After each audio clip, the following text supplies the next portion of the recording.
what we have in the turkey roaster. Why, an oak burl, of course. Going to mix up some resin and fill in the voids and see what we can do with this. This is the smallest of 4 oak burls that I have. This is Alumilite clear slow set resin, and this is the first project that I've done with this one. I just finished up a gallon kit of the Alumilite regular set, which is only 5-minute working time. I've had some issues with it wanting to shatter on me, and so I thought part of the problem might be that I'm just pushing the time limit. I'm not getting into the pressure pot before the 5 minutes is up. This has a 12-minute open time, so I thought that's going to give me some help. I have a light bulb there, 60-watt incandescent, to warm the area because the shop is not as warm as resin really wants it to be. Also, the mold was warmed, and the burl I took right out of the turkey roaster. It looks okay so far, except that the large void that I showed you guys earlier, for some reason the resin didn't stay underneath the bowl all the way. Part of it leaked out onto the top where I didn't need it because that's all going to get turned away anyway. But you can see right there, there's a gap where there isn't any resin. So that's kind of a bummer, but something I can work around.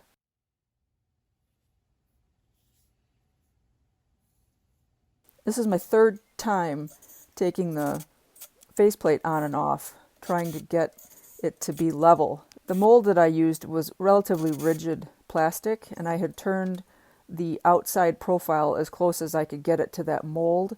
And since it didn't really warp in the pressure pot, the flatter that I could get it, the less material I would have to take off.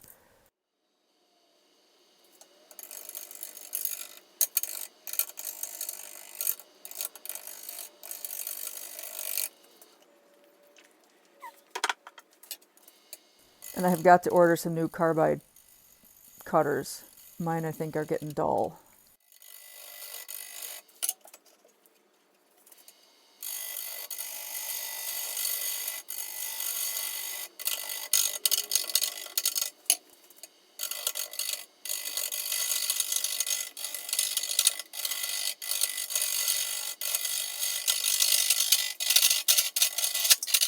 I'm not taking particularly big or heavy cuts here, but you can see it's just not happy.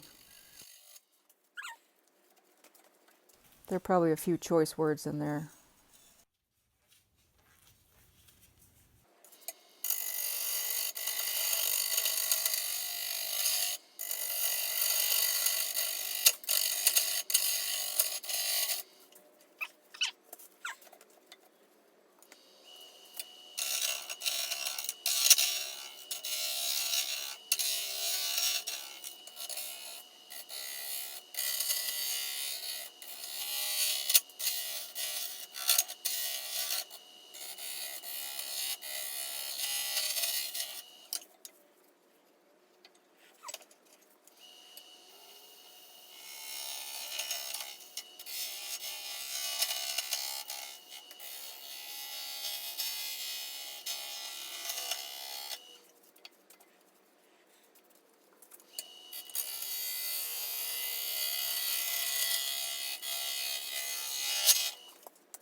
So for this, I'm going to do a mortise rather than a tenon.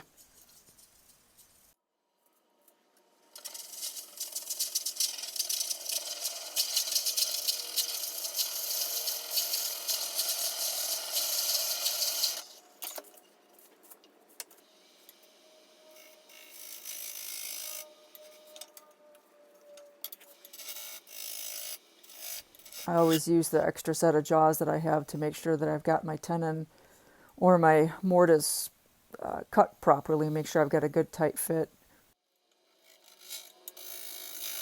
I'm a little bit iffy about using a mortise, being as most of the bottom is resin, but I figured that the bowl is small enough, and I just hoped that there would be enough strength in there to hold. This is what one of my subscribers calls it, the great big butter knife, which is just a cheap, I think it's a Benjamin's Best scraper, but I can hit that lightly with my 600 grit CBN wheel, and I'm getting a much better finish off of that than I did from the carbide tool. So I'm just roughing up the surface there where I'm going to have to come back with 5-minute epoxy and try to fill the rest of these voids up.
I probably should have taken the faceplate off the lathe so that I could tip the bowl just a little bit to the left.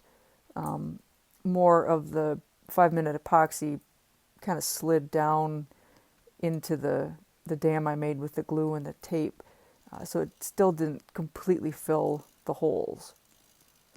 But what fun would it be if we did it right the first time?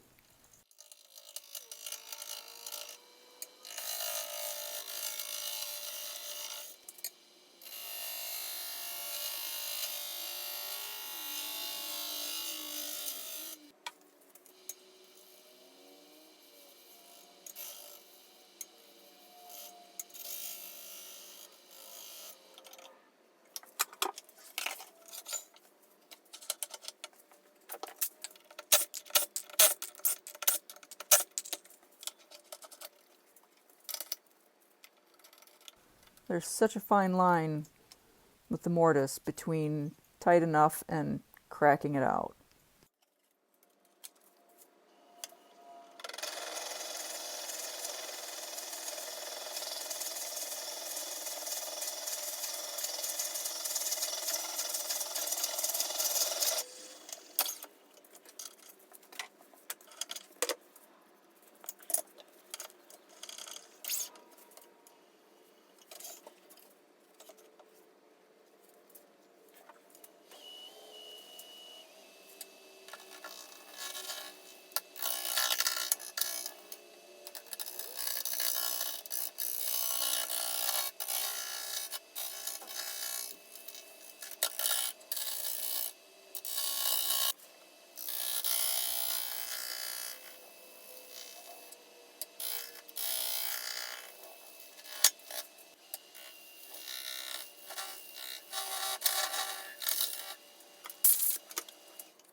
Really happy with the finish I'm getting from the shear scrape.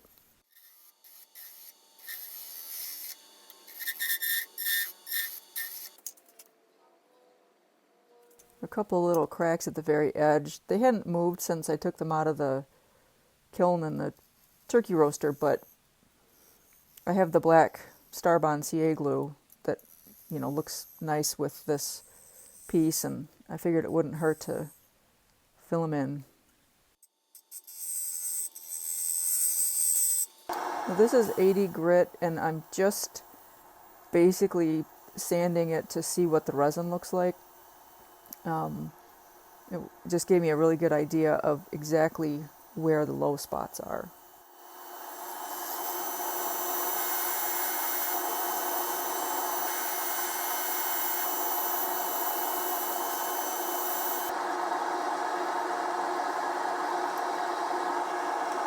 So I mixed up some more 5-minute epoxy and finished filling the holes again.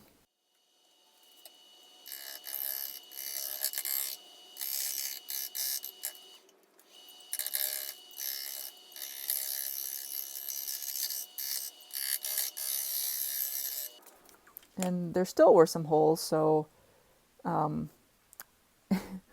tried the mica powder just with the CA glue, thin CA glue, but that bottle is just about empty, and as you can see, I basically am just trying to glue the bowl to the chuck.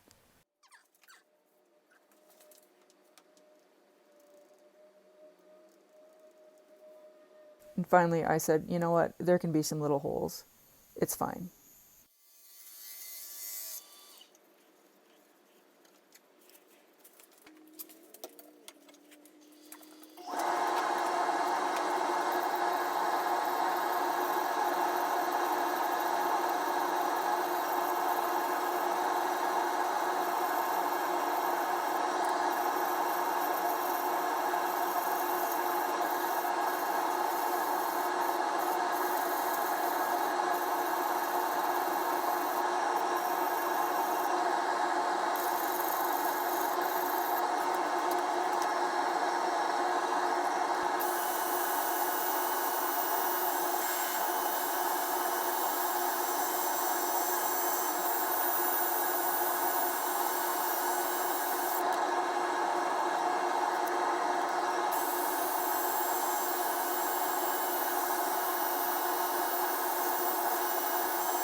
That's just denatured alcohol to get rid of some of the dust and make sure I'm happy with what I see.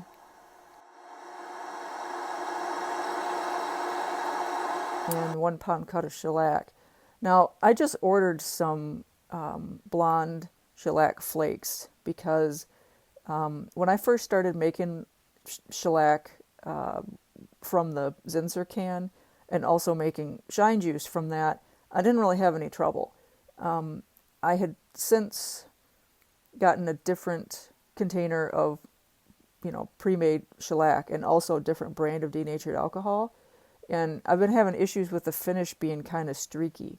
So I tried to actually get Everclear grain alcohol, the 190 proof stuff, which is supposed to be really good for dissolving shellac flakes because there's no additives. But apparently you can't buy that in Michigan. So I ended up with, I think it's the Clean Strip brand of green, which is 95% pure. And that was just my homemade abrasive sanding paste.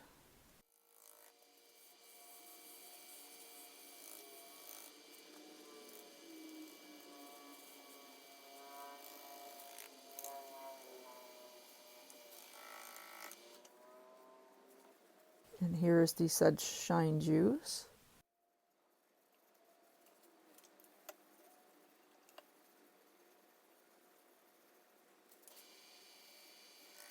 That's just a cheap dish scrubby that I wrap the paper towel around, especially for a piece like this that's got that chunk out of the rim. I don't want my fingers anywhere near there, and keeps my fingers away from the spinny bits.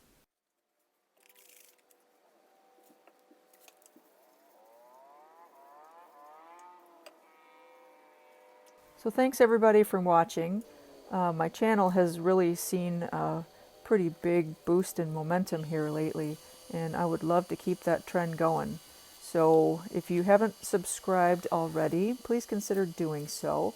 And if you know people that might be interested in seeing my videos, you can share them, and that would be awesome.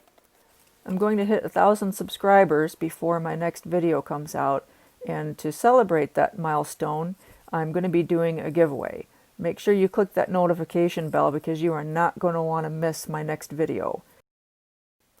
Stay safe out there, y'all. There's some spaghetti grain. That's just crazy. I mean, come on.